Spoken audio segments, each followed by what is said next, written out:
Hello and welcome to the Hidden Archives. I am so glad you are here. Today, we are looking at something so ordinary that most of us barely see it anymore. A pinch of salt. It falls into the palm like tiny white glass, disappears into soup, clings to fries, waits quietly on the kitchen table. But for much of human history, salt was not invisible at all. It could mean survival, wealth, control, and power over food itself. So how did this little crystal become valuable enough to be compared with gold?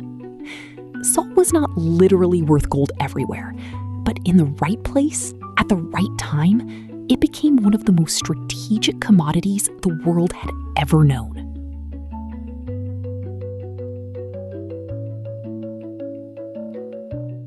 Before salt became a tax, a trade good, a symbol, or a fortune packed onto the backs of camels, it was first a need.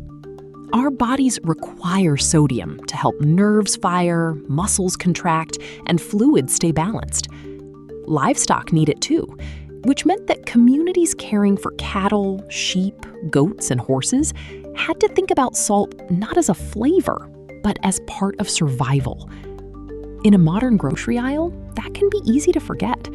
Salt is cheap, clean, packaged, and everywhere. In the ancient world, the question was not whether salt made food taste better. The question was whether you could get enough of it at all. That question became more urgent as humans settled down. Hunter-gatherer diets often included meat and blood, which naturally supplied more sodium. But as agriculture spread, many people came to depend more heavily on grains, beans, roots, fruits, and vegetables. Those foods could sustain villages and feed growing populations, but they often brought less sodium into the daily diet. So the rise of farming quietly increased the importance of dependable salt.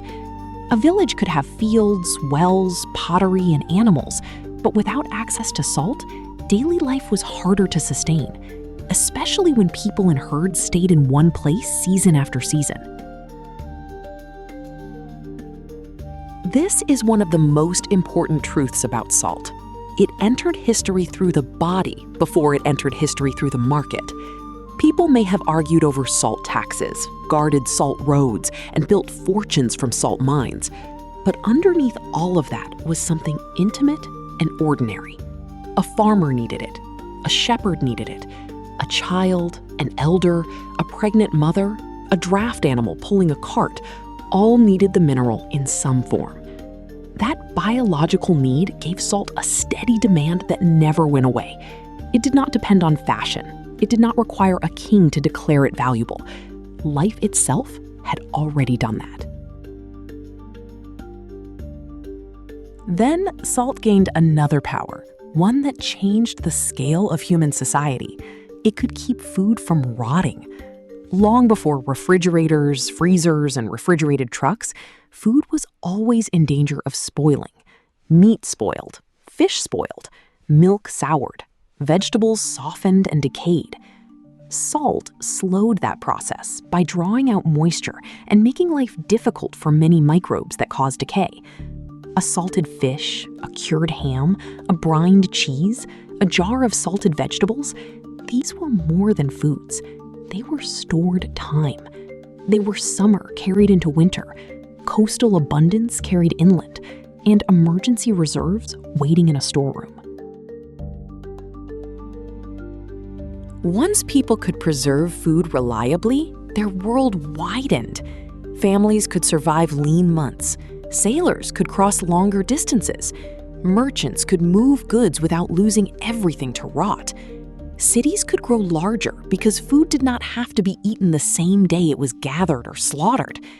Armies could march because someone could send salted meat, fish, or cheese along with them. Salt made food portable, and portable food made power portable too. That is why salt belongs in the story of empire. It did not simply sit in a bowl on the table. It traveled with soldiers, sailors, workers, pilgrims, traders, and rulers.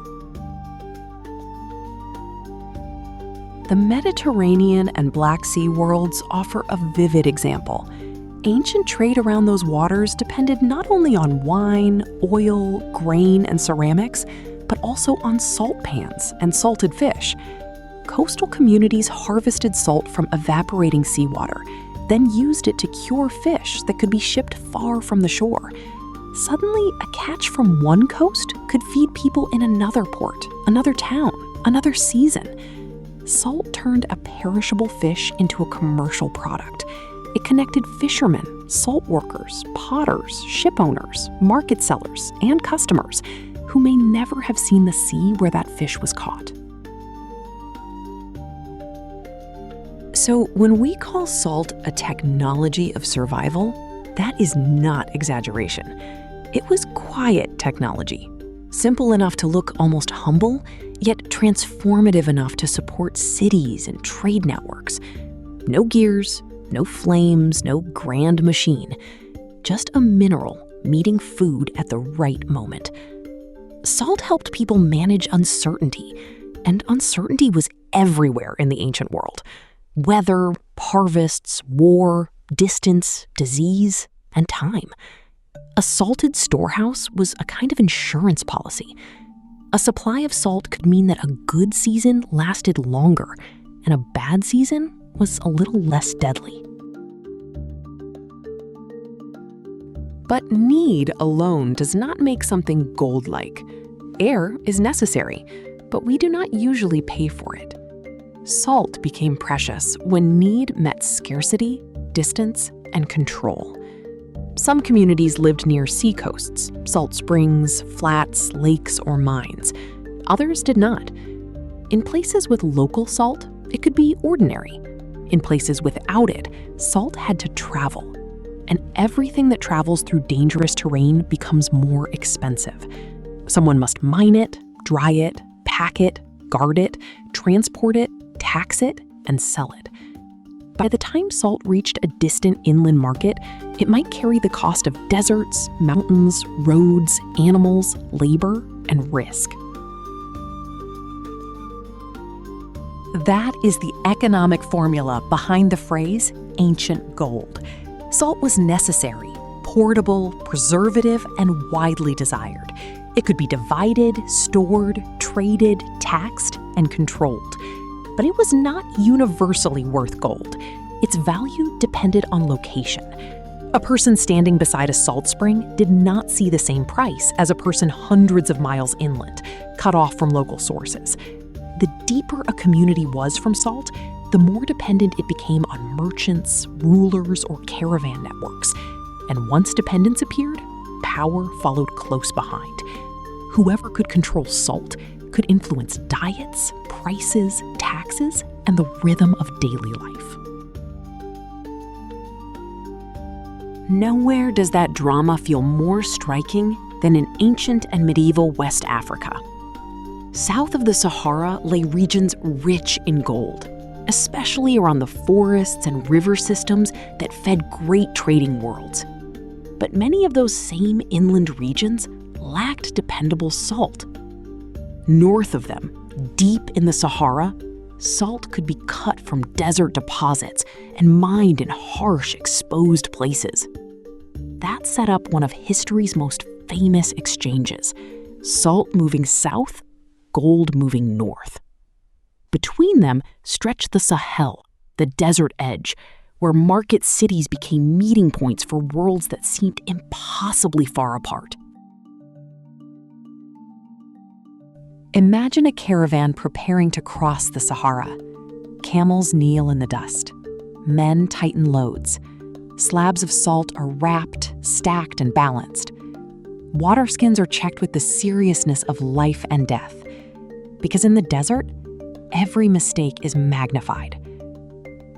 The mines of Tagaza and later Taudeni became legendary sources of Saharan salt. Workers cut blocks from the earth under brutal conditions, and caravan leaders organized journeys across routes where heat, thirst, sandstorms, and distance could destroy profit and people alike. By the time that salt reached southern markets, it had absorbed the danger of the journey. In some West African regions, chroniclers reported that salt could be worth its weight in gold. That line has echoed through popular history because it is so startling. But it makes sense when we remember the conditions. Gold may dazzle, but salt sustains. If you live in a place where gold can be mined, but salt must cross a desert to reach you, the mineral your body needs every day can rival the metal that decorates kings. The point is not that salt and gold always had the same value. The point is that geography can turn ordinary matter into treasure, and the Sahara was one of the great engines of that transformation. The salt trade helped connect desert, Sahel, and forest economies into a vast commercial system.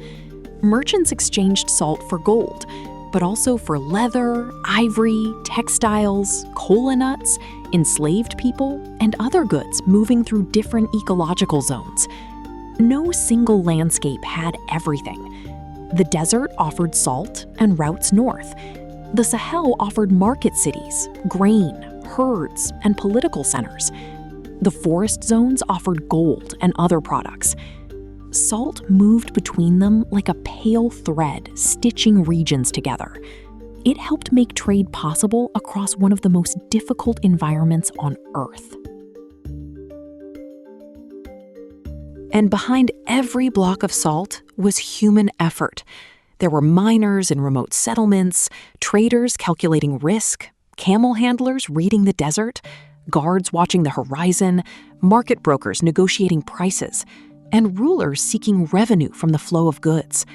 Cities such as Timbuktu and Gao grew in worlds shaped by these exchanges, where knowledge, religion, wealth, and political ambition traveled along with merchandise. Salt was never just cargo. It was a reason for roads without pavement, maps without paper, and relationships built across distance. In West Africa, the white mineral truly entered the imagination as a companion to gold. From the Sahara, let us turn east to ancient China, where salt tells a different story of power. Here, the issue was not only long-distance exchange, but state control. Chinese rulers understood that salt touched nearly every household. It was needed by farmers, city dwellers, soldiers, and merchants. It preserved foods, seasoned meals, supported animals, and moved through predictable channels. That made it a perfect target for government revenue. If a state could control salt production and trade, it could draw money from a necessity that people could not easily abandon. During the Han Dynasty, Emperor Wudi brought both salt and iron under government monopoly, with state control of salt production and trade recorded from around 117 BCE. This was not a small administrative detail. It was a recognition that certain materials were strategic. Iron helped make tools and weapons. Salt helped sustain bodies and preserve food.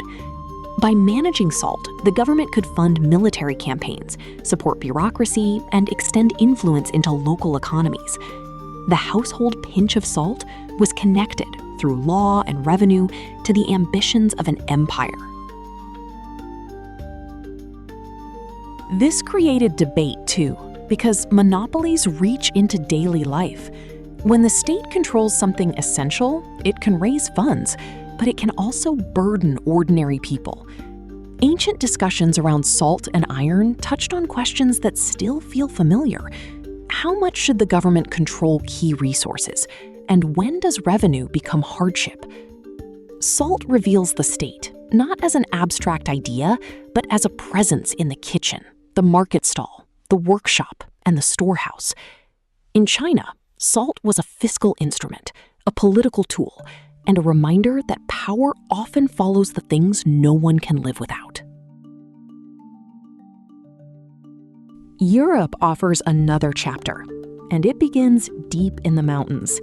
In what is now Austria, Hallstatt became famous for ancient salt deposits exploited as early as the 2nd millennium BCE. The very name Hallstatt is tied to salt, and the archaeological record shows how mineral wealth could create long-lasting settlement. Mining salt required knowledge, organization, tools, labor, and transport. It was not simply a matter of scraping crystals from the ground. People dug, braced, hauled, sorted, and moved a resource that could enrich a region for generations. Hallstatt shows that salt could shape society before classical empires dominate the story. Wealth from salt supported specialized labor and trade connections, and it helped create communities whose identity was bound to the mine. A salt deposit could anchor people to a landscape, drawing workers, artisans, traders, and elites into a shared economy.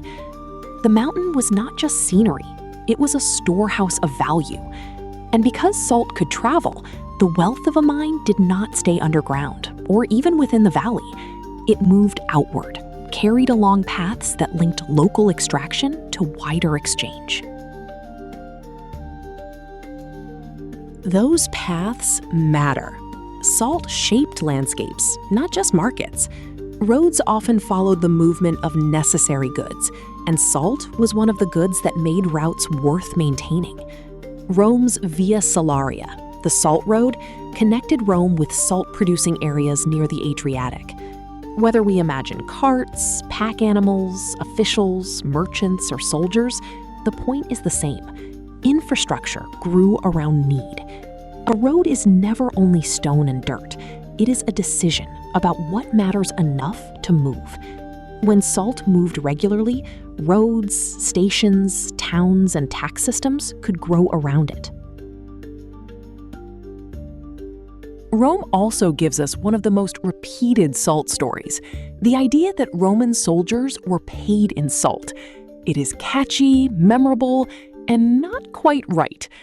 The Latin word salarium is connected to salt, and that connection eventually leads toward our word salary. But the popular image of soldiers lining up to receive bags of salt as wages is oversimplified. Salarium came to mean an allowance or payment associated with provisions and money. Salt was part of the world of supply, value, and compensation, but it was not the simple paycheck people often imagine. That nuance matters because legends often preserve a truth while changing its shape. The salary story survives because salt really did matter in Roman life. It was linked to provisions, roads, state organization, and the practical needs of armies. But history becomes richer when we let the details breathe. Roman soldiers were not merely paid in salt like a scene from a fable. Instead, salt sat inside a wider system of payment, supply, and administration. The myth points us towards salt's importance, then invites us to look more carefully at how ancient economies actually worked. Salt's power was not only economic. Across many ancient societies, it carried symbolic and religious meaning. People used it in offerings, covenants, purifications, and sacred meals. That symbolism grew naturally from what salt did in everyday life. It preserved food against decay, it cleansed wounds, sharpened taste, and endured in crystalline form. Because it seemed to resist corruption, people imagined it as a protector of promises, purity, loyalty, and divine relationship. A substance that kept meat from spoiling could also become a metaphor for keeping faith from spoiling. This is where salt becomes almost poetic. Practical objects often become sacred because people meet them first through necessity, then through wonder. Fire warms and destroys, so it becomes holy. Water cleans and revives, so it becomes holy. Salt preserves and purifies, so it too crosses into ritual life. A grain of salt could sit on the boundary between kitchen and temple, between appetite and oath. It belonged to the body, but also to the imagination.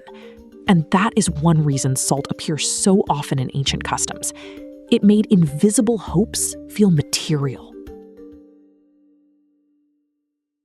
When we step back, the story of salt is really a story about how human civilization depends on small things.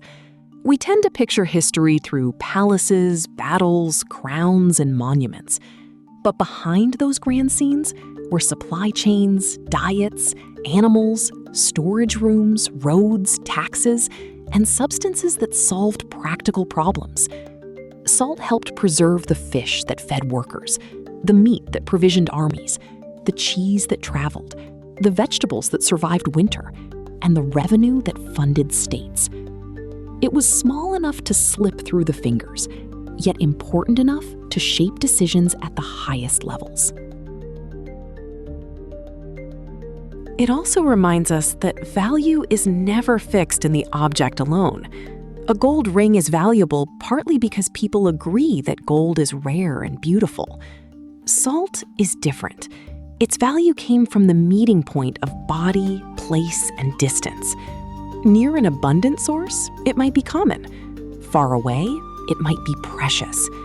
In a humid climate with perishable food, it could be essential. In a state looking for revenue, it could become taxable power. In a ritual, it could become sacred. The same crystal could be seasoning, medicine, cargo, tax base, military supply, and holy sign. So, the next time we see salt on a table, it is worth pausing for a moment. That little shaker carries echoes of Saharan caravans, Han officials, Austrian miners, Roman roads, Mediterranean fish sellers, and families packing food against winter. It carries the biology of need and the politics of control.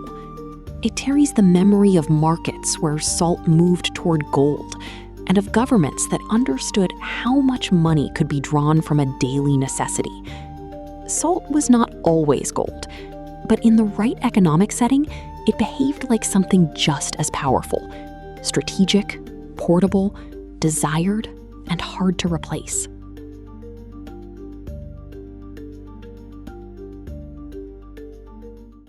And that brings us back to the pinch of salt in the hand. Bright, ordinary, and easy to overlook.